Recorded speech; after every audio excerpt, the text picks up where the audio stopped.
Gloria a Dios, bendito sea el nombre poderoso de nuestro Señor Jesús, de Yeshua Mashiach. Amén. Gloria a su nombre. Estamos congregados aquí en su nombre, donde estén, dice 2 o 3 reunidos en Su nombre. mi nombre. Amen. Dijo Jesús, ¿verdad? Es en su nombre. Nombre que es sobre todo nombre. Amén. Come on, preach it. Y bueno, también un abrazo cariñoso, lleno de calor humano, de amor en Cristo, a los que nos siguen a través del Facebook, y nuestra bendición, como siempre, que llegue hasta cada uno, hasta cada una de ustedes. Y vamos a abrir la Biblia en Primera Reyes capítulo 20. Primera Reyes capítulo 20, y vamos a leer en el verso 28 específicamente, aunque vamos a tener más o menos un cuadro general del contexto de los versos anteriores de este capítulo, pero ahorita vamos a leer solo el verso 28. Dice así en el nombre poderoso del Señor Jesús. Dice: vino entonces el varón de Dios al rey de Israel y le habló diciendo: así dijo Yahvé, por cuanto los sirios han dicho, Yahvé es Dios de los montes y no Dios de los valles, yo entregaré toda esta gran multitud en tu mano para que conozcáis que yo soy Yahvé. Gracias por tu palabra, Señor. Gracias por la presencia de tu Espíritu en nuestros medios, en nuestras vidas, por la dirección santa que tú nos das.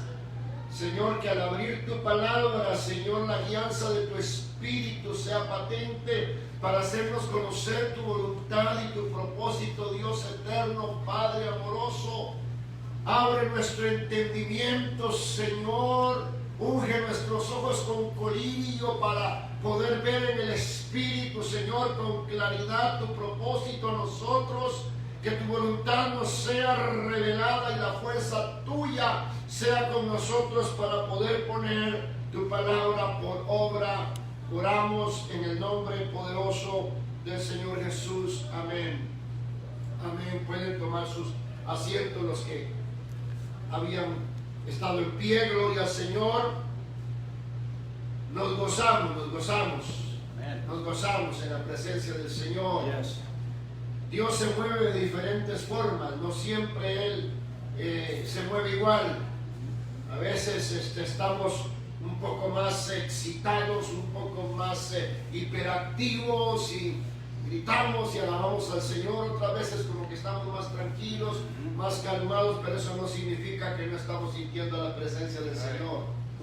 La presencia del Señor siempre está fluyendo si nosotros somos sensibles. Amén. Vamos a estar conscientes de que el Señor Jesucristo dijo: estoy con vosotros todos los días. Amén. No importa en qué situación, no importa en qué circunstancia, Él dijo: estoy con nosotros todos los días. Yeah. O sea, Él no está un día con nosotros y otro día no, ¿verdad? No está con nosotros en un momento y en otro momento no. Y ya se nos fue, ya nos dejó. No, estoy con vosotros todos los días. Y todos los días es todos los días. Y si lo sintamos o no lo sintamos, eso ya es otra cosa, pero Él siempre está. Amén. Diga conmigo: Él siempre está. Amén. Él siempre Siempre está. Bendito sea su nombre para siempre. Muy bien, vamos a hablar en esta mañana. Yo creo que ya es casi es tarde, ¿verdad? Gloria al Señor. De una situación histórica relacionada con algo que vivió literalmente el pueblo de Israel. Bajo el reinado de un hombre que su nombre es un símbolo de maldad. Su nombre, solo mencionar su nombre es un epíteto de todo lo malo, de todo lo que significa rebeldía contra los mandamientos del Señor, todo lo que es perversidad, todo lo que es idolatría, se atribuye al corazón de este rey perverso llamado Acab. Usted lo va a ver ahí, usted cuando lee el libro de Reyes, usted va a ver aparecer ahí ese nombre. Usted ha escuchado mucho en el caso de Palabra de Fuego, han escuchado varias enseñanzas y varias predicaciones sobre situaciones relacionadas con este rey llamado Acab. Y tuvo una esposa también cuyo nombre es proverbial por su maldad, cuyo nombre está relacionado, inclusive se menciona hasta en el Apocalipsis, como la promotora de toda una corriente de las tinieblas, como la directora de un movimiento espiritual infernal que todavía permanece hasta hoy. Y estamos hablando de Jezabel. Jezabel fue la esposa de este rey perverso Acab, a cual más de los dos más malos, a cual más de los dos más perversos. Claro que al inicio de su reinado, pues el rey Acab era consecuente con los lineamientos de la idiosincrasia religiosa de Israel. Es decir, Israel estaba acostumbrado a sus directrices eran marcadas por profetas que Yahvé enviaba para hablarle a los reyes y indicarles cuál era la voluntad de Dios para con su pueblo. Y en cierta manera, pues acá en algunos momentos era sensible a esto. Y esta situación precisamente se da así en el contexto del versículo que hemos leído. Ahora, vamos a lo que está ocurriendo en ese momento histórico. Resulta que los sirios, también eternos enemigos de Israel, también proverbiales enemigos de Israel hasta el día de hoy. Y en el caso de los sirios, el rey que gobernaba era Ben-Hadad. Y Ben-Hadad juntó 32 reyes. Imagínense la multitud de hombres de guerra, la clase de ejército que venía contra Acab. Ben-Hadad, rey de Siria, determinó venir contra Israel. No voy a entrar en detalles. El asunto es que lo rodeó y envió amenazas y menosprecios y muchas cosas que habló en contra de Israel. Pero el problema de Ben-Hadad se metió en serios problemas porque no habló solo contra Israel, sino contra el Dios de Israel. Ahí se metió el problema. Porque entonces ya no estamos hablando de que él venía a guerrear en contra de un pueblo, sino que venía a guerrear contra el Dios de ese pueblo. Y entonces ahí se metió en problemas porque indistintamente de la forma en que Israel estuviera viviendo, indiferentemente si Israel estaba atendiendo o no a los mandamientos del Señor y si estaba caminando o no en la voluntad que Dios le había establecido, Ben-Hadad se metió en problemas porque no habló sobre la situación de Israel, sino que habló contra el Dios de Israel. Y como el Dios de Israel es el Dios verdadero, y como el Dios de Israel es el único santo y eterno y glorioso Dios, Ben-Hadad se metió en terribles problemas. Y cuando vino contra Israel con 32 reyes, una multitud grande como la arena del mar, y lo que los hebreos tenían para enfrentarlo, dice en el contexto, era un ejército de 7,000 hombres. Un ejército de 7,000 hombres contra 32 pueblos unidos en un ejército innumerable. Pero el profeta, el varón de Dios, vino y le dijo a Acab: no temas, no te angusties, no te desesperes. Yo voy a entregar esta multitud en tu mano. Y dice la escritura que Ben-Hadad siguió las indicaciones, se dejó guiar, se dejó dirigir por la voz del profeta, por la voz de Dios. El Señor le dio la estrategia, la forma, la manera. Y dice la escritura que salió contra los sirios y los deshizo, los desbarató, los hizo huir y mató a muchos de ellos. Pero como era una multitud tan grande, Ben-Hadad y su gente, después de esta derrota terrible que sufrió, se volvieron a organizar. Y como nosotros vemos en un paralelo espiritual, porque si nosotros vemos aquí la participación de las fuerzas de las tinieblas, y si vemos una semblanza aquí en Ben-Hadad como el príncipe de las tinieblas que dirige todos los ejércitos de demonios y de espíritus inmundos que luchan contra el pueblo de Dios, y en este caso si vemos una semblanza entre Israel y la iglesia de Jesucristo, nos damos cuenta que siempre el enemigo está en batalla contra nosotros, que siempre está acechando, y aunque a veces le damos unas tundas al diablo, porque a veces cuando estamos metidos en el espíritu, que Dios quisiera que siempre pudiéramos vivir así. Amén. Estamos muy sensibles a las cosas del Señor, y estamos de pronto en una relación muy íntima con el Señor, y nos sentimos tan cerca de Dios, ¿verdad? Y clamamos y gemimos y oramos y sentimos su presencia y reprendemos a los demonios y atamos los espíritus inmundos. En fin, nos sentimos como gigantes espirituales y les damos unas vapuleadas al diablo, que el pobre diablo sale sobándose por un lado y por otro del dolor de los garrotazos espirituales que le pegamos. Pero usted cree que se da por vencido por eso. Pero usted cree que dice, no, ya con este no me vuelvo a meter. No. Él se reorganiza.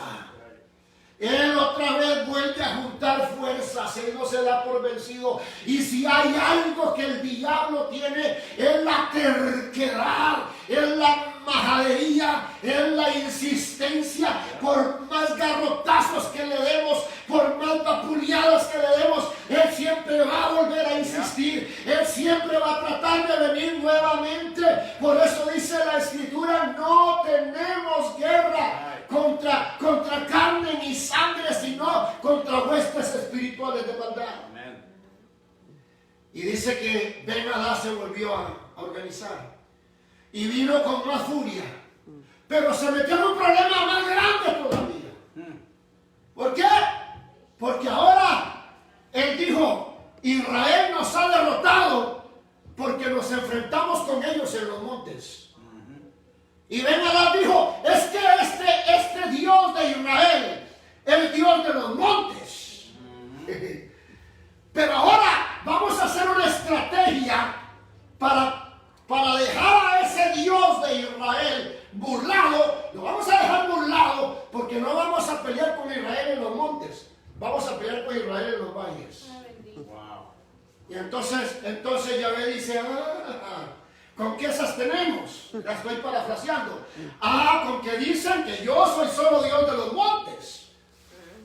Ellos los sirios, esta gente acostumbrada al paganismo, acostumbrados a una visión cosmológica, religiosa, de las entidades espirituales, tenían el concepto de que hay dioses que son dioses de ciertos lugares, pero que no están en otros lugares.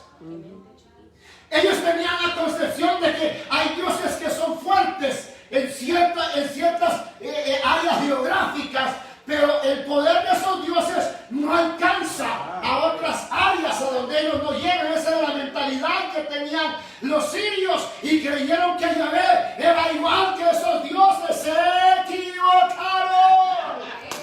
equivocaron y se metieron en problemas con el Señor, porque esto hizo enojar más a Dios, porque dice: con que creen que yo soy solo Dios en los montes y no en los valles, creen que yo voy a proteger a mi pueblo solo en los montes y no en los valles. Y entonces el varón de Dios vino y le dijo esta palabra del verso que hemos leído.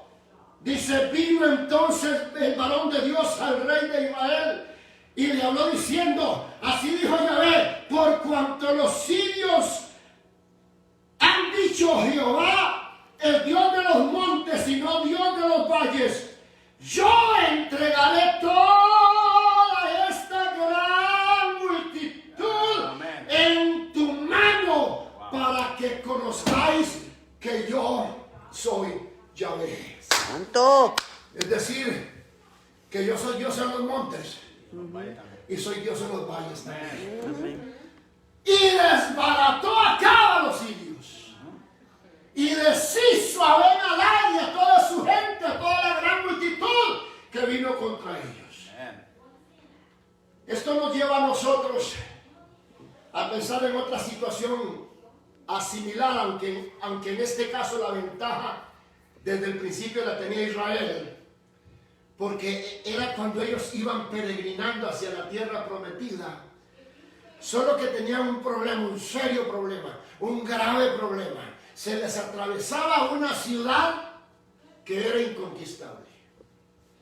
En el camino donde ellos tenían que ir, había una ciudad, una fortaleza inexpugnable, con hombres de guerra tremendos, de esos que ya el Señor les había advertido que allá en Canaán estaban todos esos gigantes, los jebuseos, los jebeseos, los fereceos, todo ese montón de feos que estaban allá. Hombres de guerra, tremendos. Y la ciudad de Jericó estaba ahí, dice, como una fortaleza inexpugnable. Y entonces Josué envió espías. Y envió 2 para que fueran y miraran cómo era el asunto con Jericó. Porque el Señor le dijo a Josué: no tengas temor. Yo he entregado a Jericó y a su rey en tu mano. No te preocupes. Pero claro, Josué tenía que ver las estrategias y por eso mandó 2 espías. Ahora dice que estos 2 espías llegaron a la casa de una prostituta. Ahora, ¿por qué a la casa de una prostituta? Pero era una cuestión estratégica. Porque a la casa de una prostituta llega cualquier desconocido y se mete y pasa inadvertido. ¿Por qué? Pues por la clase de servicios que ella da, ¿verdad? Así que no es extraño que 2 hombres por ahí, caminantes, peregrinos, pues lleguen de pronto y se metan a la casa de esta ramera, que era Rahab. Nadie se iba a preocupar por eso. Y por eso fue una estrategia. Pero también había una estrategia de parte de Dios aquí. ¿Por qué? Porque cuando estos 2 hombres llegaron a la casa de Rahab, y Rahab vio por su indumentaria que eran hebreos, Rahab los protegió. Y aunque fuera por miedo y aunque fuera por temor, los protegió, porque ella le dice: yo sé, y estoy parafraseando, pero en el texto está ahí en Josué capítulo 2, yo sé que ustedes tienen un Dios que es poderoso. Santo. Yo sé que ustedes tienen un Dios que es guerrero. Y lo sé porque el temor de ese Dios está sobre nosotros y sobre todo este pueblo, porque sabemos cómo ese Dios abrió el mar rojo para que pasaran, y porque sabemos lo que ese Dios hizo con los reyes, con Sehón y con los reyes de Basán. Sabemos lo que Dios ha hecho con los enemigos de Israel, cómo los ha destrozado, cómo los ha desbaratado, y ahora ustedes vienen para acá y ese Dios está con ustedes, y el miedo y el temor de ese Dios está sobre todo este pueblo. Por eso yo sé, por eso yo sé, por eso yo sé que ese Dios nos ha entregado a todos nosotros en sus manos. Y le añade algo que es al punto que quiero llegar. Rahab le añade algo cuando habla con estos 2 espías y les dice: porque su Dios es Dios en el cielo y también es Dios aquí en la tierra. ¡Oh, santo! ¡Aleluya! Porque su Dios es Dios en los cielos y también es Dios aquí en la tierra. Porque yo sé que su Dios no está limitado a un santuario, porque yo sé que ese Dios no está limitado a un lugar en particular, porque ese Dios es Dios en todos lugares, en todo momento, en toda situación, en toda circunstancia, porque estén donde ustedes estén, ese Dios está con ustedes, ese Dios va delante de ustedes, y ese Dios es el que les da la victoria. Estoy parafraseando. Si lo quiere leer, ahí está en Josué capítulo 2. Y sabemos lo que pasó con la historia de Rahab y lo que pasó con Jericó. No es de eso el mensaje. Ahora, hay 2 cosas en el contexto que quiero dejar establecidas para que podamos captar la idea de la enseñanza. Una es que a veces tenemos la idea, por los relatos bíblicos, de que Dios está circunscrito a cierto lugar. Por ejemplo, en el Antiguo Testamento la Biblia habla que el monte de Oreb era el monte de Dios. Y sabemos que Moisés llegó ahí, dice, pastoreando las ovejas. Éxodo capítulo 3. Dice que pastoreando las ovejas de Jetro, su suegro, llegó allá al monte Oreb. Ya ustedes saben todo lo que pasó. He predicado infinidad de veces también sobre esto. Fue cuando Moisés vio la zarza ardiendo y todo lo que pasó. Y cuando el Señor lo llamó. Y era verdad que el monte Oreb era el monte de Dios. Y era verdad que ahí había fuego literal, gloria al Señor. Y Moisés vio ese fuego a través de la zarza que ardía y no se consumía. Y la gente tenía miedo y tenía temor de ese monte, porque en ese monte se escuchaban retumbos y rugidos y se estremecía, aleluya, porque la gloria de Yahvé estaba ahí, es verdad, esto es cierto, por eso se le llamaba el monte de Dios. Amen. Pero tenemos que entender que en el Antiguo Testamento la revelación de Dios estaba limitada, porque todavía la gente, las personas, como debemos entenderlo, no podían tener una relación con ese Dios como la tenemos nosotros hoy. El pecado no lo permitía. Es más, la santidad de Dios no lo permitía. Porque por causa de la rebelión del pecado desde Adán y Eva, y ese pecado que fue de generación en generación, Dios, aunque amaba a sus criaturas, aunque amaba a su pueblo, no podía relacionarse con su pueblo porque su santidad no se lo permitía. Entonces él tenía que circunscribirse a ciertos lugares. No era porque no podía estar en muchos lugares, porque él siempre ha estado en todo lugar. Entonces, una de las características que los teólogos, o atributos que los teólogos le atribuyen a Dios y que es verdad, es la omnipresencia. Hay tres atributos, y no me voy a detener en esto, fundamentales que los teólogos le atribuyen a Dios, que son los atributos personales, particulares: omnisciencia, omnipresencia y omnipotencia. Todo lo cree, todo lo sabe y todo lo puede. Amén. Gloria al Señor. Y él siempre ha estado en toda parte. Y ahora más adelante lo vamos a ver con más, de una manera más específica. Pero vuelvo y repito, no lo veamos desde el contexto o desde el punto de vista de su naturaleza, de su esencia, sino de su relación con los seres humanos. Veámoslo desde el punto de vista relacional. Es decir, en el Antiguo Testamento, vuelvo y repito, Dios no se podía relacionar con su pueblo de la misma manera que se relaciona hoy con su iglesia. ¿Por qué? Porque en aquel momento el problema del pecado no había sido resuelto y el pecado hacía separación entre el ser humano y Dios. Entonces Dios tenía que circunscribirse. Esto se llama, dicen los críticos, los teólogos, esto se llama una santidad posicional. ¿Qué quiere decir santidad posicional? Que el Señor tenía que circunscribirse a cierta posición. Por eso tenía que limitarse a cierta área geográfica. Como por ejemplo, después Él se limitó al tabernáculo. Era en el tabernáculo donde estaba su gloria. Es decir, el pueblo de Israel no podía ir a encontrarse con Dios en ningún otro lugar. Solamente podía encontrar la gloria de Dios en el tabernáculo. Y dentro del tabernáculo había todavía un lugar más específico, que era el lugar santísimo. Amén. Y en el lugar santísimo había algo que era mucho más específico, que era el arca del pacto. Y que el Señor le dijo a Moisés: desde ese mueble particular, especial, desde allí yo me voy a revelar a Israel. Eso se llama santidad posicional.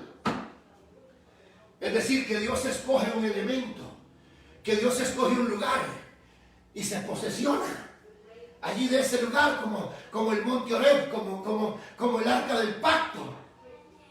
Y algo en el Antiguo Testamento lo que se habla de santidad posicional, porque toda herramienta, todo instrumento que estaba dedicado a Dios era santo.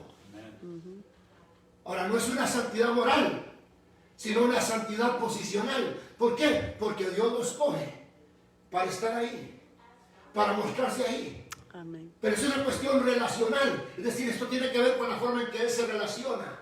No porque Él esté en un lugar y en otro no puede estar. ¿Estamos claros con eso?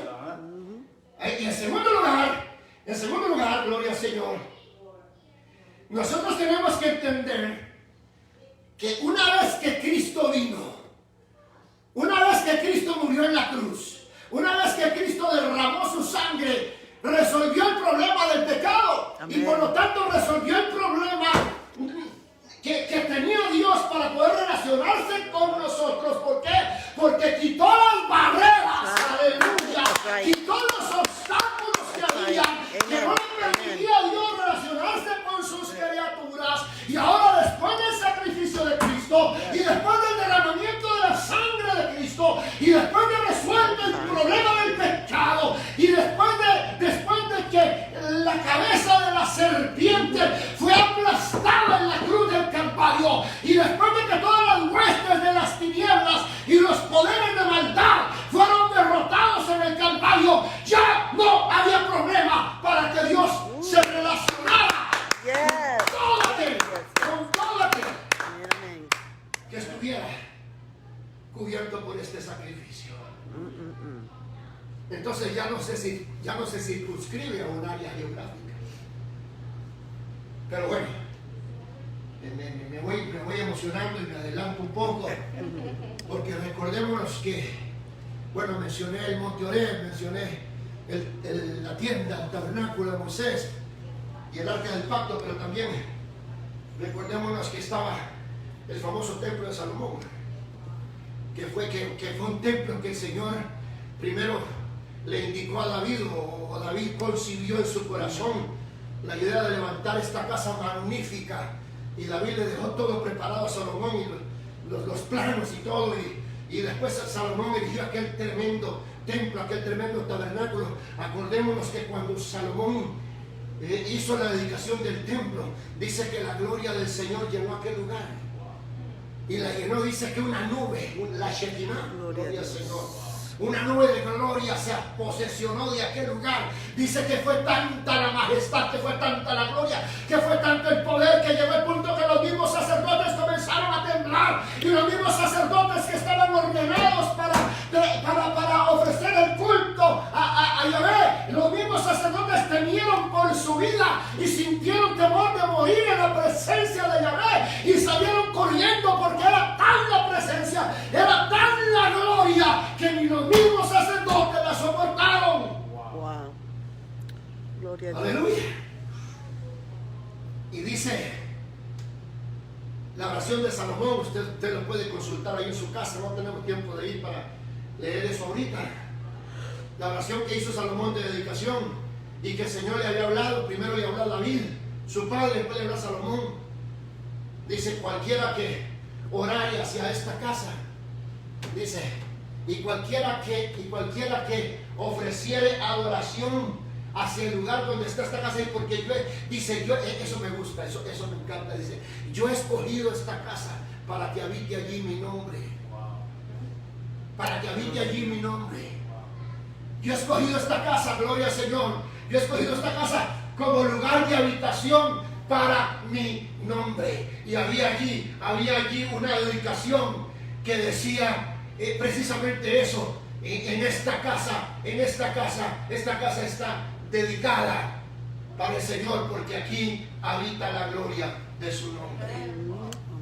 Dice: y el que orare desde donde sea, el que orare hacia esta casa será escuchado. Dice: y si hubiere pecado, cualquier pecado que hubiere cometido, si se arrepintiere y si se volviere hacia el lugar de mi habitación en donde está mi nombre, dice, yo tendré misericordia y perdonaré sus pecados y perdonaré sus iniquidades. Y si aún mi pueblo estuviera donde estuviere y fuera derrotado por sus enemigos y se hubiera apartado de mí, pero si se volvieran hacia el lugar de mi habitación, si se volvieran hacia el lugar donde está esta casa y se arrepintieran y se quebrantaren, yo escucharé su oración y y yo los perdonaré, y yo los visitaré, y yo los libraré, porque yo soy Yahvé, dice el Señor.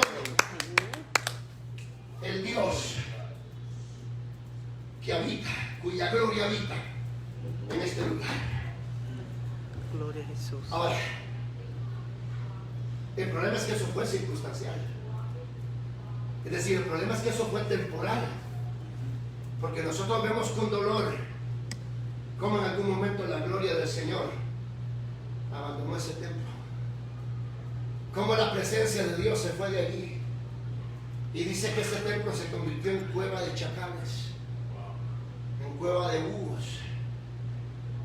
Porque el pueblo cambió la gloria de Yahvé y metió toda inmundicia y toda clase de paganismo dentro de la casa de Yahvé. Y como donde está el pecado, la gloria de Dios no puede estar. Amén. Pero tengamos presente esto, porque hay alguien que dijo, pastor, es que yo no sé, los predicadores se contradicen, decía él. Yo no sé, ustedes los predicadores, ustedes los maestros de Biblia, ustedes se contradicen, dicen, porque dicen que la Biblia afirma que Dios está en todas partes, dice. ¿Acaso Él puede estar en el infierno? ¿Acaso Él puede estar en el infierno? Aleluya. Y no dice la Escritura que Jesucristo descendió hasta los infiernos. No habita en los infiernos. No, Él no habita en los infiernos. Pero Él puede estar en los infiernos si le da la gana. Aleluya. Él puede hacer que el mismo rey de los infiernos tiemble como una rata y se esconda en una cueva ante la majestad de su presencia. Santo.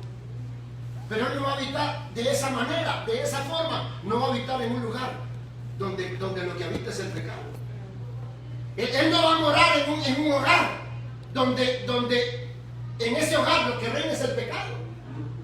Lo que reina es la inmoralidad, lo que reina es la corrupción, lo que reina es la desobediencia, lo que reina es la rebelión. Él no va a morar en ese lugar, en ese sentido, es decir, en el sentido posicional. Él no se va a manifestar aquí. Él no se va a gozar de lo que pasa allí.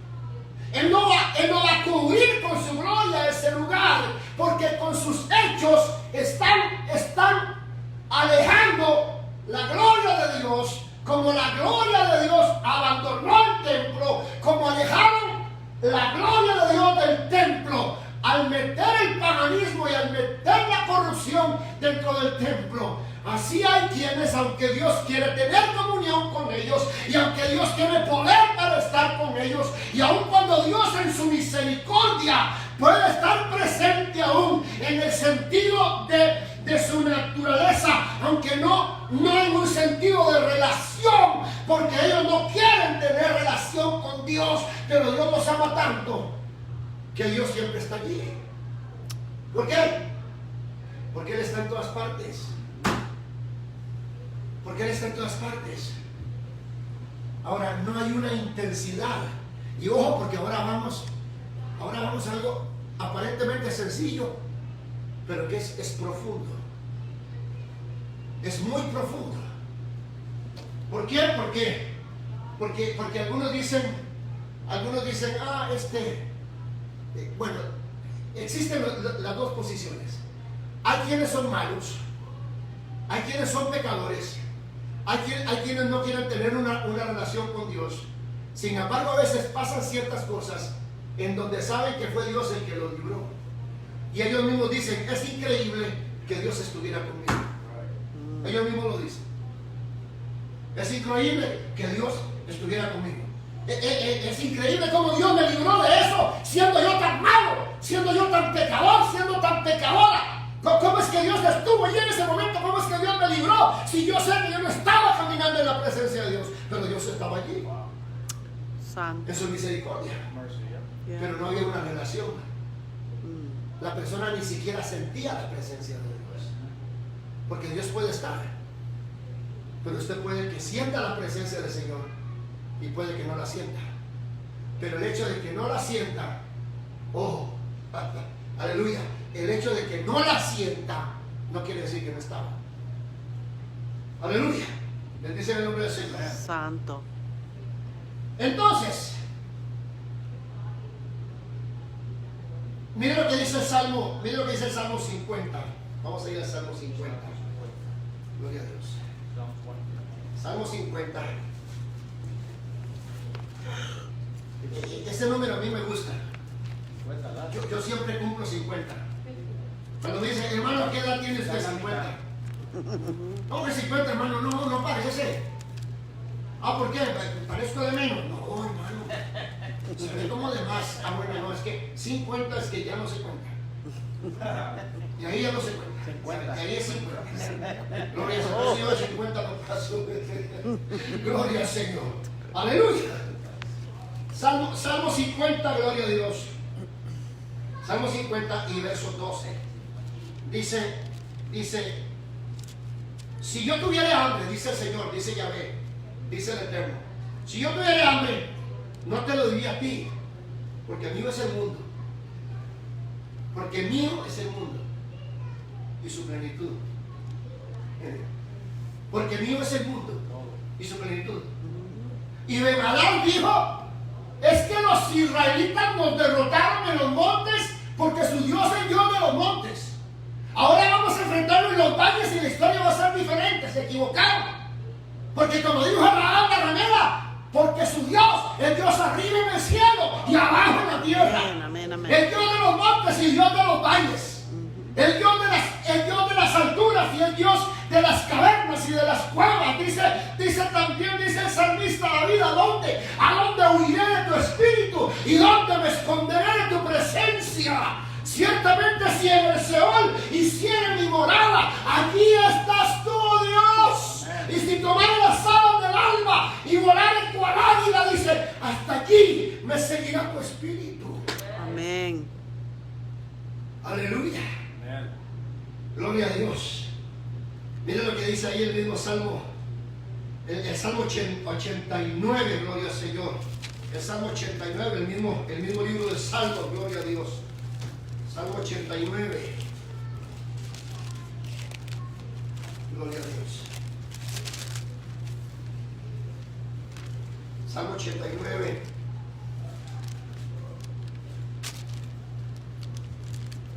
Y versículo 11 y 12 dice, tuyos son los cielos, tuya también la tierra. El diablo quiere reclamar posesión sobre esta tierra y tiene un cierto derecho, sí tiene un cierto derecho legal adquirido por causa de que Adán y Eva, por su pecado, le entregaron a Satanás el dominio sobre este planeta, pero no quiere decir que esta tierra sea de él, ni que esta tierra le pertenezca, porque todo lo que existe es del Dios eterno, del Todopoderoso. Amén, amén. El que lo creó dice, tuyos son los cielos, tuya también la tierra, el mundo y su plenitud, tú lo fundaste. Dice el versículo 12, dice, el norte y el sur tú lo creaste, el Tabor y el Hermón, dice, cantarán en tu nombre. A ver dónde es que se vuelve a repetir. Gloria a Dios. Está bien. Está bien. Tuyo es el mundo, tuya es la tierra de su plenitud. Ahora veamos lo que dice Pablo. Veamos lo que dice Pablo en 1 Corintios. Gloria al Señor. Porque estamos hablando de las dos circunstancias. Estamos hablando del Antiguo Testamento y del Nuevo Testamento. Estamos hablando de la forma en que el Señor Yahvé, el Eterno, se relacionaba con su pueblo en el Antiguo Testamento y la forma en que se relaciona ahora en el Nuevo Testamento con su iglesia. Y veamos lo que dice Pablo allá en 1 Corintios. Veamos lo que dice Pablo allá en 1 Corintios, capítulo 10. 1 Corintios, capítulo 10.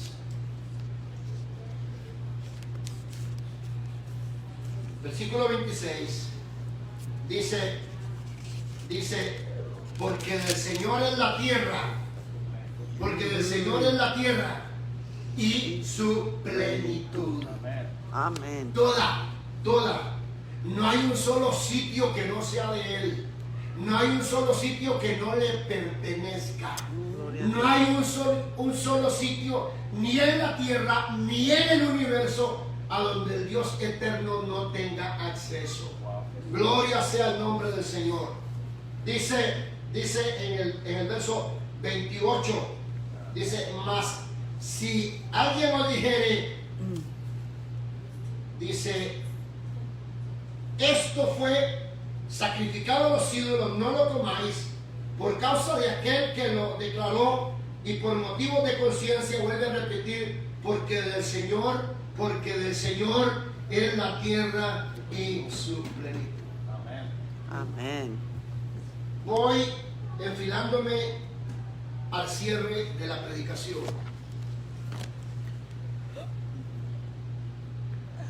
Hoy por hoy, tenemos templos donde adoramos a Dios. De hecho, cuando por causa de la pandemia se cerraron los templos, mucha gente que está acostumbrada al templo, que está circunscrita. Oiga, esto es fuerte. Hay cristianos, hay creyentes, hay hijos de Dios, hay hijas de Dios, que están circunscritos a sentir la gloria de Dios solo cuando están en el templo. Porque creen que la gloria de Dios solo está en el templo. ¿Ven cómo vamos amarrando una cosa con la otra?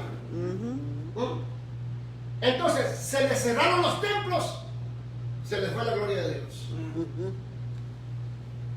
Y al irse de la gloria de Dios, se comienzan a acomodar a otras cosas que no son de Dios. Santo. Y comienzan a asumir prácticas como muchos lo han hecho. Por causa de la pandemia, por causa del cierre de los templos, por causa de que no se han podido por mucho tiempo hacer cultos presenciales, hay multitud de creyentes, cristianos y cristianas que se han enfriado espiritualmente, que se han descuidado de su relación con Dios. Amén.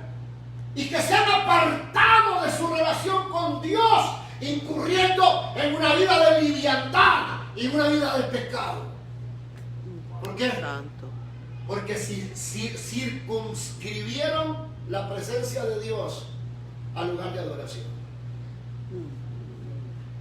Hay ciertos lugares en donde nosotros podemos sentir, ojo como lo digo, listen to me, oídos.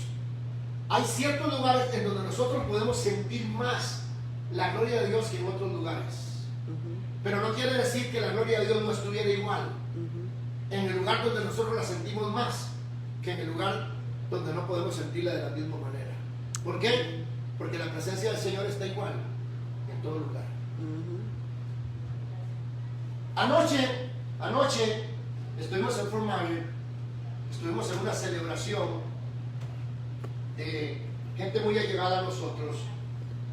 Había mucha música, había mucho ruido.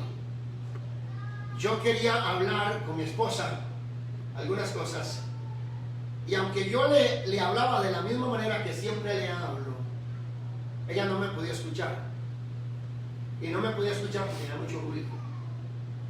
Pero no quiere decir que yo no le estuviera hablando.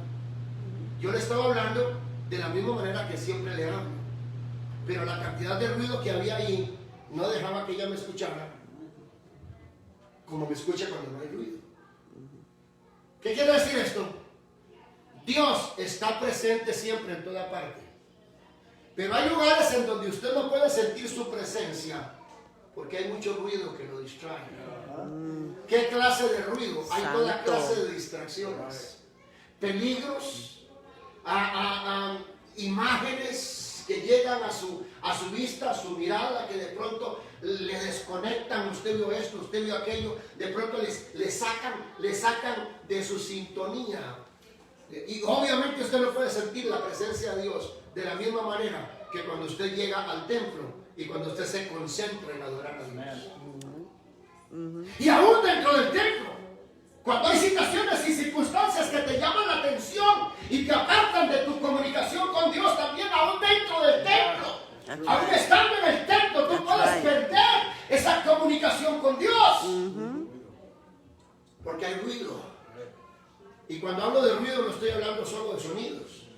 Estoy hablando de todo aquello que distrae tu atención y que la aparta de tu comunicación con Dios. Entonces hay algunos que dicen, uy hermano, es que en ese lugar está la gloria de Dios. Y yo voy a ese lugar. No, no es el lugar. No es el lugar. Es tu actitud. Santo. No es el lugar. Es tu disposición. No es el templo. Es la actitud de tu corazón. Es la disposición que tú tengas. Porque si tú te dispones a sentir la gloria de Dios, estés donde estés, Sí, Señor, sí, Señor. sea en la cama de emergencia de un hospital, sea dentro de una ambulancia, pululando el ruido, el escándalo, sea donde sea bajo los peligros que sea, bajo una tempestad, bajo una tormenta, sea donde sea, la presencia de Dios siempre está igual que cuando tú estás adorando y levantando tus manos en el templo. Solo tienes que disponerte a sentirlo. Amén. Gloria a Jesús, sí, Señor. Solo tienes que conectarte. Una plancha no calienta. Con 8 planchas a plancha, plancha con 8 planchas. Gloria al Señor. Tremenda la plancha, ¿verdad? Imagínense. La plancha con 8 planchas. Llega a ser un pulpo, gloria al Señor. 8 planchas o 7 planchas o una plancha no calienta si no la conectas. Ajá. Y tú puedes estar en el templo y estar desconectado. Dígame, no diga ya. Amén. Ay, ay, ay. Tú puedes estar en medio de una adoración poderosa y estar desconectado. Connected to the source. Aleluya. Pero tú puedes estar en medio de cualquier circunstancia, de lo que sea, grave. Pero si estás conectadito, ahí está la presencia de Dios contigo. Amén. Ahí está la gloria de Dios contigo. No te circunscribas a un lugar. No te condiciones. En psicología hablamos de condicionamiento. El condicionamiento operante. Cuando tú te condicionas a que la presencia de Dios solo está en un lugar donde hay música. Y solo está en un lugar donde se levantan las manos. Y te circunscribes al contexto geográfico. Ya tú pierdes lo que es el concepto de la verdadera presencia de Dios. La gloria de Dios siempre está contigo. La gloria de Dios siempre. Es más. Santo. La gloria de Dios va contigo a donde tú vayas. Y cuando tú llegas a un lugar y tú estás en la gloria de Dios, la gloria de Dios llega a ese lugar. Oh Santo, llega a ese lugar donde tú llegaste y tú cargas la gloria de Dios. La gloria de Dios va contigo. Yes. Aleluya. Ay, es que yo llegué y no sentí la presencia del Señor. Cuidado. Porque si tú llegaste y no sentiste la presencia de Dios, quiere decir que la presencia de Dios no está contigo. Wow. Dios, resulta que tu Dios es Dios de los montes, Wow. pero no es Dios de los valles. Aleluya. Porque en los montes ganan las victorias. Ajá. Pero si te gana el enemigo en el valle, te arranca hasta los dientes. ¿Qué pasó? Por eso que Rahab, a pesar de ser prostituta, ramera y todo, fue salva. Ella es sabia. Porque ella fue sabia y reconoció vuestro Dios. That's El right. Dios arriba en el cielo. Y aquí también abajo en la tierra. Amén, amén. Aleluya. Gloria a Dios. Hay un canto de esos antiguos que ya hace años que no escucho, que dice, ¿dónde está tu Dios? ¿Dónde? ¿Dónde está tu Dios? ¿Dónde? ¿Dónde está tu Dios? ¿Dónde? ¿Dónde está tu Dios? ¿Dónde? Ay, pero dime, ¿dónde está tu Dios? Dime, ¿dónde está tu Dios? Aleluya. Se acordaron, ¿verdad? ¿Verdad? Amén. ¿Dónde está tu Dios? ¿Acaso tu Dios es Dios solamente de los templos? Si al diablo se le ocurre cerrarte tu templo, y cerrártelo por 1 año, y cerrártelo por 2 años, y cerrártelo por 3 años, que el Señor lo reprenda, entonces tú vas a perder la presencia de Dios contigo. Entonces tú vas a perder tu relación con Dios porque te cerraron el templo. ¿Acaso tu Dios es solo Dios de los montes? Y si estás en la montaña, Dios está contigo. Si estás en el retiro, Dios Wow. Right. Santo. He's everywhere. ¿Qué pasó? Si estás en ayuno y metido en oración, puedes hablar en lenguas y levantar las manos y alabar a Dios. Pero si estás por allí en la playa, en un paseo, ya no puedes levantar las manos y adorar a Dios. Ay, no, hermano, es que estoy rodeado de mucho pecado. Siempre estamos rodeados de pecado. El pecado va por dentro del corazón del hombre.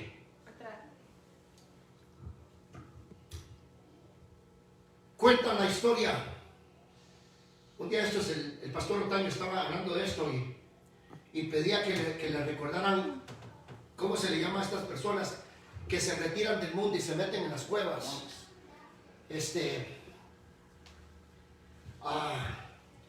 Ahora soy yo el que digo que me ayuden a ver cómo es que se llama. El nombre es anacoretas.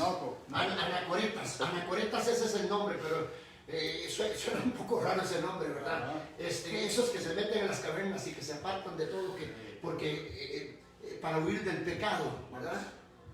Y este hombre se metió en esa cueva y para huir del pecado.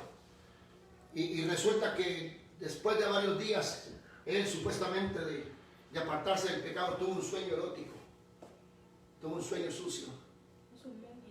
¿Cómo? Monjes, sí, monjes. Aunque monjes se le llama también a los que se meten en los conventos. Pero hay un nombre en español para los que se meten en las cuevas, directamente en las cuevas. Que se van allá a un monte, se meten en una cueva, viven una vida rudimentaria. Bueno, y repito, el nombre ilustre, digamos, académico es anacoretas. Pero hay otro nombre popular para estos. Y resulta que esta persona se dio cuenta que aunque se apartara de todo lo que sus ojos vieran, y aunque estuviera en un lugar donde no existían esas imágenes, resulta que esas imágenes estaban metidas dentro de su cerebro. Y estaban metidas dentro de su corazón. Entonces resulta que el pecado no está en un lugar. El pecado está en una actitud. El pecado está en una condición de la persona. Gloria al Señor. Pecado es donde quiera que usted vaya. Pero donde quiera que usted vaya puede levantar las manos y adorar a Dios y sentir Amén. su presencia. Donde quiera que usted vaya, usted puede hablar en lenguas. Gloria, ahí, calladito. No se va a poner a hablar en lenguas allá gritos en la calle porque va a decir que está loco. ¿Verdad? En cualquier lugar dice cantando con himnos y cánticos espirituales, dice. Cantando en el corazón. En cualquier lugar donde usted esté, pues usted puede estar cantando al Señor cánticos en su corazón y sentir su presencia. Usted no tiene por qué asustarse, ni tener miedo, ni llenarse de pánico. Porque, ay Dios mío, es que si estuviera en la iglesia, ay, si estuviera de rodillas en el altar, qué diferente sería. No hay ninguna diferencia. No hay ninguna diferencia. La presencia del Señor está con usted. Amén. Solo levante su clamor al cielo. Ahí está el Señor. Ahí está el Señor. Dios es Dios arriba en el cielo y abajo en la tierra. Dios es Dios de los montes y de los valles.